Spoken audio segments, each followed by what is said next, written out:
부유한 집안에서 자란 50대 여성, 이른 나이에 결혼해서 고향을 떠났었습니다. 그런데 최근 80대 어머니에게서 긴급 호출을 받았는데요. 어머니는 100억 원이 넘던 재산을 모두 뺏겨 빈털터리가 됐다고 얘기했습니다. 대체 여성의 집안에는 무슨 일이 벌어진 걸까요? 자, 이게 무슨 소리예요, 양 변호사님? 일단 제보를 주신 분은 50대 여성입니다. 그리고 이 50대 여성 과거에 이른바 지역 유지라고 하는 좀 풍족한 집안에서 부족할 것이 잘하셨대요. 그런 남동생도 있고 여동생도 있는데 이 제보자분은 20대 초반에 일찍 결혼해서 고향을 떠났다라고 합니다. 근데 그때 지금 50대면 그때 부모님들만 해도 이른바 출가 외인 어쩌고 해서 딸이 결혼하러 간 이후에는 좀 안 돌보아 주시는 분도 많이 있었잖아요. 예. 그리고 이분도 그냥 당연히 내가 알아서 하는 거지 하면서 맞벌이 가면서 자식들을 키웠다고 합니다. 근데 한 10여 년 전에 이런 소식이 들리긴 했대요. 그 부모님이 땅 보상을 받았다라고 해서 그럼 몇 억 정도 받았겠거니라고 그냥 넘겼는데 아까 제가 시작할 때 지역 유지라고 했지 않습니까? 예. 땅이 많으셨던 거예요. 오. 최근에 어머님이 불러서 가봤더니 어머님이 그때 보상으로 한 100억 정도를 받았다. 근데 다시 놀랄 일이 있습니다. 지금은 하나도 남아있지 않다. 완전 빈털터리다. 이 말씀을 하신 거예요, 어머님이. 100억이 다 어디로 갔어, 그럼? 네, 어머니에 따르면 땅 보상비로 100억 원을 받은 후에 아들 부부가 우리가 모시겠다면서 어머니의 자택으로 들어왔다고 합니다. 이후 어머니는 100억 중에 50억 정도를 집안 금고에 넣어뒀고 나머지는 통장에 넣어뒀다고 하는데요. 또 같이 살기로 한 아들과 며느리에게 5억 원짜리 아파트를 각각 한 채씩 사주고 또 10억 원이 넘는 상가 건물까지 사줬다고 합니다. 그런데 어머니에 따르면 어느 날 금고 비밀번호를 눌러도 금고가 열리지 않았다고 합니다. 어이구야. 아들은 어머니가 비번을 잘못 치셨나 보다. 돈 어디로 도망 안 간다. 건드리지 말고 냅두셔라. 이렇게 말했다고 하는데요. 그러다가 아들 부부 몰래 사람을 불러서 금고를 열었는데 텅 비어져 있었던 겁니다. 세상에. 그러니까 아들에게 따졌더니 나는 모르는 일이다. 이렇게 잡아댔다고 합니다. 자, 아들이 저런 식으로 네. 나오니까 뒤늦게서야 모든 걸 알아차리고 이 사연자, 제보자한테 SOS를 치셨어요. 그렇죠. 지금 제보자 입장에서는 보상비로 100억을 받은지도 애초에 잘 몰랐던 것 같습니다. 자, 그 이후에 아들, 남동생 너무 부모님이 사랑했기 때문에 또 어머니가 사랑했기 때문에 각별하게 아끼는 건 알았지만 이 정도 했을지는 꿈에도 몰랐다고 하고요. 따졌다고 해요, 남동생한테. 이게 어떻게 된 거냐 하니까 남동생이 갑자기 금고에 있던 돈을 어머니가 노름하면서 다 쓴 거라고 주장을 했고요. 노름이요? 노름이요. 그러면서 어머니가 요즘 몸이 좀 안 좋다 싶더니 치매 왔다라고 얘기를 하면서 확 어머니 있는데 확 그냥 요양원에 넣어버릴까라고 겁까지 줬다고 합니다. 아니, 어머니 옆에 있는 데서. 세상에. 그러니까 어머니가 아마 충격을 받아서 쓰러졌고요. 병원에서 입원해서 지내시다가 그것 때문인지 어떤지 모르겠지만 얼마 안 있다가 충격을 받고 결국은 돌아가시게 되는 상황까지 됩니다. 자, 그러니까 남동생 말 추궁을 당하자 우리 엄마 치매 왔구만. 그냥 요양원에 팍 집어넣어야 되겠어. 그러니까 어머니가 쇼크 받으셔가지고. 돌아가셨습니다. 나중에는. 자, 그런데 말이죠. 이 제보자가 지금 와서 생각을 해보니까 이 모든 게 남동생 부부의 설계 아니었을까 한다는 겁니다. 그동안 어머니가 이 남동생 부부의 연기에 속았다는 그런 주장이신 거죠. 직접 들어보시죠. 그때 며느리가 눈물 고소하는 거죠. 자기는 이제 이미 돈 맛을 봤기 때문에 자기네 둘이서 이렇게 작전을 다 짠 것 같아요. 제가 더 잘 모시겠습니다. 제가 더 잘하겠습니다. 저하고 그냥 더 살자고 장문의 편지를 한 몇 통을 씁니다.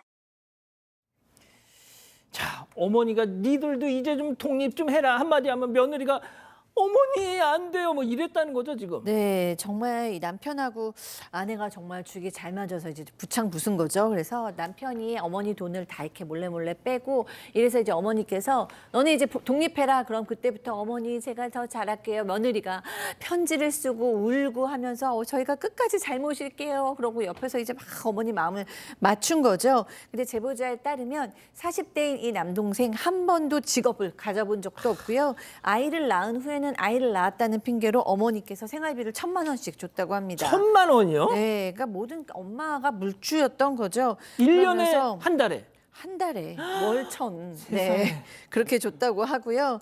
그다음에 또 이 돈을 다 빼돌려서 처남도 집 사주고 장모도 집 사주고. 아니 세상에 엄마한테 그 돈을 받아서 네. 자기 처가 쪽 식구들한테 이건 이제 막 퍼준 거예요. 며느리랑 이렇게 어떻게 잘했겠 며느리가 잘 어떻게 빼돌렸겠죠? 이야. 이래서 하여튼 그 금고에 있는 돈도 지금 가져간 것 같잖아요. 근데 예. 이제 그것뿐만 아니라 통장에 있는 돈도 인출해서 썼다는 지금 정황 증거까지 확보한 상태고 그 금고에 있던 돈은 주식이나 코인을 쓴 것 같다고 그렇게 추측하고 있습니다.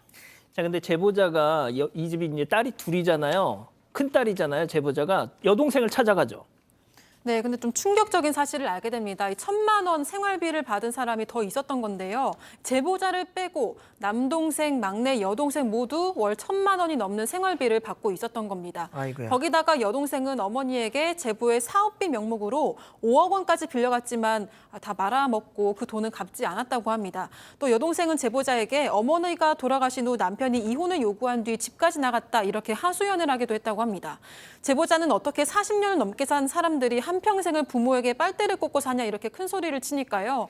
여동생은 나는 정말 쬐끔이고 오빠가 다 해먹은 거다 이렇게 얘기를 하면서 오빠가 빼돌린 돈과 건물 등 언니랑 내가 나눠 가져야 한다 이렇게 주장을 했다고 합니다. 자, 그러니까 여동생 얘기는 이거예요. 난 진짜 그냥 찌꺼기만 이렇게 그냥 먹은 거지. 왕건이는 우리 오빠가 다 가져갔어. 그러니까 그 와중에 또 자기는 슬쩍 빠지려는 거예요.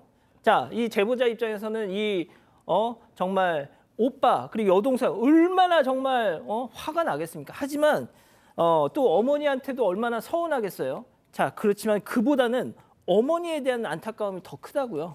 그러니까 오해하시면 안 되는 게 이 제보자분이 나는 왜 그 돈 못 받았어 이걸 지금 따지고 싶으신 게 그러니까요. 아니에요. 제보자분은 남편도 그렇고 직업도 있고 자신들이 일해서 자녀들 키우는 게 너무 당연하답니다. 다만 어머니를 생각하니까 너무 안타깝고 화가 난다는 거예요. 이 제보자의 어머니분이 80대였는데 그렇게 돈이 많다라고 해도 늘 아껴 쓰느라고 우리 어머니들이 그렇잖아요. 그 전에 보면 자기 위해서는 1,000원짜리 한 장도 안 썼다라는 거고 변기물도 2번, 3번 아껴서 모아뒀다가 버리셨고 아이고야. 저녁에 전기세 요금 많이 나온다고 일찍 불 끄고 주무셨다는 겁니다. 그렇게 어머니는 아끼면서 사시는데 동생들이 그렇게 돈을 빼돌렸다라는 게 그게 지금 힘든 거고요. 그걸 따지기 위해서 남동생도 찾아간 적도 있었는데 연락처도 지금 바꿔서 연락도 안 된대요. 근데 아이고. 집 앞에 찾아가는데 그 제보자를 보니까 그냥 도망갔답니다. 도망가요? 예. 자, 그럼 여기서 별별 상담소 오늘의 궁금증 짚어보죠.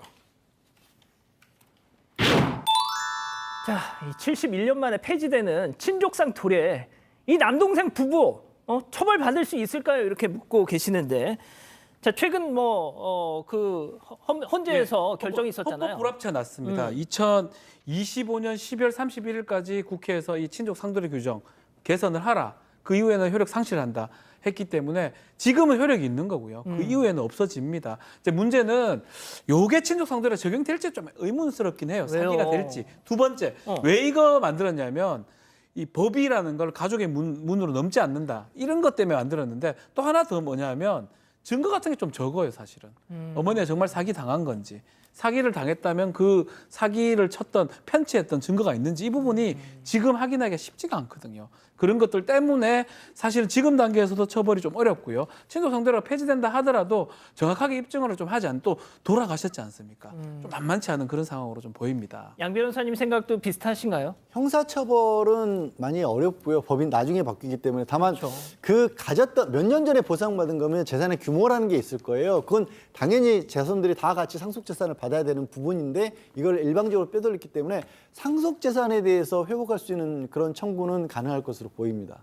자, 교수님. 네. 이 세상에 가족이 뭐 이 모양이야 이거. 네, 그리고 제보하신 분은 진짜 엄마가 눈에 밟힐 것 같아요. 돈 다 뺏기고 마지막에 충격으로 그렇게 그러니까요. 사랑하던 아들 때문에 넘어졌고 또 이 남동생을 뭐 벌을 받게 한다 이거보다도 어머니에 대한 그 불효를 좀 깨닫게 해주고 싶을 것 같아요. 누나로서 아드님이 혹시 이 방송 보시면 정말 좀 깨닫고 반성하시고 어머니께 지금이라도 무릎 꿇고 좀 사죄하셨으면 합니다. 자, 우리 가족 여러분들 지금 엄청나게 지금 성토하고 계십니다. 네. 제보자 편에서 한탄하는 댓글들이 정말 많았습니다. 별바라기님, 진짜 돈 앞에서 부모 형제도 없네요라고 하셨고요. 이인님은 자식 차별인가요? 이런 댓글 남겨주셨습니다. 그게 다예요? 하나 더 읽겠습니다. 네. 경미우님은 큰딸만 따돌리고 동생들이 한통 속으로 빼돌렸네요. 이런 댓글도 있었고요. 덩어리님은 아들이라도 고소해야죠. 이렇게 분노하는 댓글도 있었습니다. 아유, 참. 알겠습니다. 가족 여러분, 여러분들의 구독이 사건 반장의 힘이 됩니다. 구독과 좋아요 부탁드립니다.